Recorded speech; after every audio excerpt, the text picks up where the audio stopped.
We'll catch you off. Don't stress. I've been doing it a long time, and I still just love it. Who's the worst kid you've ever? No, you don't have to answer that. I was going to joke. When you actually go down there and watch the game, it's very quick. Yeah, if you can get down to ground level and see how quick that ball's coming through. Yeah, they're not holding back. The court, it's just it's flying. No doubt, pretty similar to what you guys will be doing in a minute. Yeah. Your favourite tennis player? Who's someone that you've watched? Okay, I'm going to be honest with you here. I'm not a massive tennis fan. Righto, beers and banter. The end of December, we've all been very inspired sitting at home watching I've been sitting at home watching the Oz Open. Matt actually went down through the last week. Yeah. Yep. So, Craig, thanks very much, mate. Joe. We'll have a bit of a yarn, mate, and most people know your story, but I'm sure there's a few new people to town that don't know much about you, so we'll get to the bottom of it. So Sounds great. Question we always ask everyone is where you were born, mate, and where you grew up and what it was like. Okay. I was born here in Gunnedah, but I actually grew up at Barraba. So I went to school at Barraba. We had a property. Because you were that way. Is that why you went to Barraba, mate? You were that way? Yeah. We had a property at Barraba. Yeah, right. Yeah, sorry. So in the Barraba Shire, but it's nearly halfway in between Gunnedah and Barraba and Manila, but the bus just didn't come out far enough to Gunnedah. So I was a Barraba boy, did all my schooling there, and lived on the farm. And Dad built our own tennis court, a clay court. And had the white chalk lines on it. Yep. And so at a young age, we started to have a bit of a hit and got into tennis. Mum was always, right into tennis. And so at Barraba it was. What time did you move to Gunnedah, mate? After I finished school, my sisters came in just a little bit earlier. They did a little bit of schooling at Gunnedah from I think year 9 to year 12 because Mum had actually purchased a house in town because she did a bit of coaching on the farm, and then she moved into town to do more, and more people wanted to coach. So, and that's how then we all ended up in Gunnedah, which is great. We love it. It's a great town. And you probably half answered, but I'll get Matt to ask the next question in regards to Well, look, the next one, I mean, it's a big one. Obviously, we're giving your business a plug, the Louis Tennis Academy. So, how did that all start? And when did you get that up and running? So, Mum started it with some lessons out at Barraba and some little camps. We had some camps out there in the holidays, and then she started on the farm. Yep. Yeah, and there was another little 2-court complex at Benoon where we'd hold little camps, and back then we had a lot of Upper Horton and Manila had a lot of little challenges, so that was the thing on weekends. We'd go and play, and the kids would run around. Yep. And Mum did a bit of coaching there, and then some people asked her to come into town and do some. So she was travelling one day, then 2 days, then ended up 3 days travelling into town coaching. And we thought, well, made sense it's a lot. It was 50-minute, nearly an hour drive. So it made sense to buy something in town. And then she started coaching in town. And what was that? I finished school and then worked for Mum for about 7 or 8 years. You got a trade background too, don't you? Yeah, I was welding at Soul Engineering. Did a trade with Alex Spence, and then Mum said, "Do you want to take over the family business?" And I said, "No, I do not want to, be a tennis coach. I've always wanted to be a builder, but a timber, the timber industry. But I just didn't get a job. Everyone had their workers. Yeah. So I just went into the steel game, and then. What happened? Mum had a bit of an accident, had a bit of a fall, and then I had to step up, and I then sort of found a love for it. Yeah. And what would that be? How many years ago would that be? So that was 2005. I was going to say, it's been nearly 20 years. Yeah. So I've been doing it a long time, and I still just love it. Who's the worst kid you've ever... No, you don't have to answer that. I was going to joke.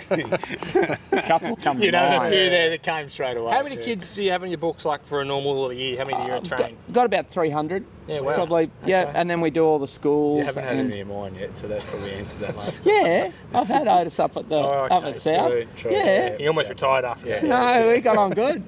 We got on good. Easy one. Yeah. Righto, well, I was going to ask too, you're active, and I know you're very active in your family, a very sporting family, but what do you do in your downtime, mate? Like what's relaxing for you now? Well, I like moving, so I used to do a lot of the Spartan races and soccer with Matt, and touch footy, and I try and keep moving, a bit of stuff at the gym. But yeah, to relax, I do like to look after my yard and lawn. Yep. And I pot around there. That keeps you busy. You're golfing now too, aren't you? And I've got the bug with the golfing. I love it. I've got the clubs in the car. I was hoping to have them hit today. But what's your handicap now? I've got it down to about 12, which is getting hard. It's getting harder. You're winning every bloody week, so it's only fair that they've dropped your handicap. Okay, well that's pretty fair because you've only probably been playing for what, 12 months? Yeah, about March will be 12 months. So I've been playing about 30 years. I'm still on 30, so you did well. The other one, I saw. All right, well, I got the next one. So, and you hinted on it in that last comment too, Lou. Question is, who do you think has the best lawn in Gunnedah? What's your opinion? I put this question in because there's a backstory to this. Yes. Did you or did you not participate in a bit of a lawn wars competition at Christmas? I think it was on social media. We did. I got some good friends and a good group, and Chris de Groot sort of organised it, and we all take a lot of pride in our lawns, and we. So you hired a bus and it ended up a challenge. Yeah. We hired a bus and there was some beers involved. Yeah. And we judged, there was a score sheet, and we judged our mates' lawns, and pretty critical. Like I could imagine. It was, we were marking down wherever we could, and it was just a good fun day. And can you let us know the winners then? Yeah, we thought Leo Casey did win, but there was a scorecard that didn't go in. Oh. So he sort of, he had to do the speech on the day. We thought he won, but then... revoked. Yes, there was a fair few beers that got drunk, so it was hard to get everything right for the organisers. Was he already engraved on the trophy? It wasn't quite, but it was about to be. And then, anyway, a week later, we found that score sheet, and I was the overall winner, so I was pretty happy.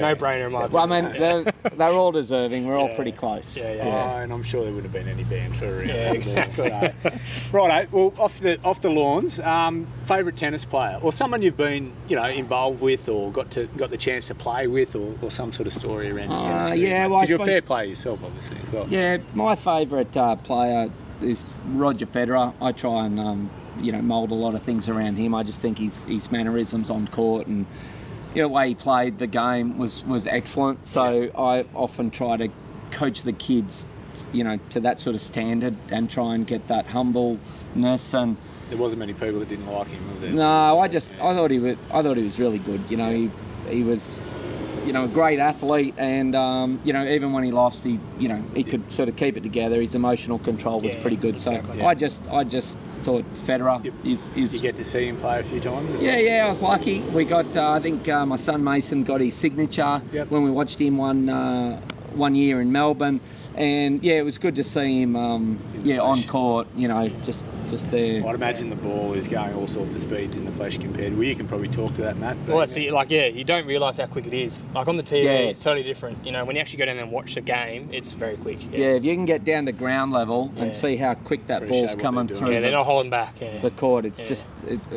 It's flying. No doubt pretty similar to what you guys will be doing in a minute. And you've seen us actually. Oh, yeah. So you saw a bit of our form. So the next question is, based on our form between me and Luke, who would you line us with as a famous player in terms of our style? Okay, I think probably Matt, you're a bit like Philippoussis. Oh, okay. I think you've got the long levers. Yep. And I think you could have a good serve. And a fair bit of power. So I think that's you. And Luke, two-hand backhand. I think maybe a bit more of a Hewitt. I think you'd be out there for a long time. You'd be happy to... I just saw Agassi all over. I was going to say, I would have thought that was a given. Sorry. I'll take Hewitt. I just thought Hewitt that You've just seen me run a touch, though, my knees, everything could be falling. You might not move like Hewitt, I wish I was about his weight too. Anyway, well, mate, we normally always ask someone too if they have a question for us. We'll put you on the spot a bit today with not a lot of notice with these questions, but is there anything you can think you might want to ask? If you don't want to ask us a question, it's fine. We'll just get on the beers. No, I want to ask you a question. I'm just not sure what it is. Well, who's your favourite tennis player? Who's someone that you've watched? Okay, I'm going to be honest with you here. I'm not a massive tennis fan. Fine.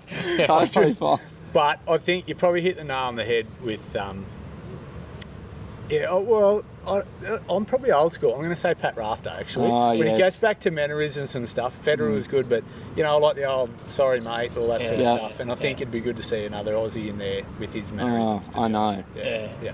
So that's my... Okay. What about you? I would say I'm going a bit older again. I just loved when Pete Sampras and Agassi used to play. They used to have the epic matches, and both those guys I reckon would be one of my favourites. So either one. Yeah, excellent. Okay. Both different players, but I just used to love the rivalry they had back in the day. Yeah, so, they were excellent. and they always had a bit of a joke on the court too. So Not take it too serious. Competitive. competitive, but they could laugh at each other. Yeah.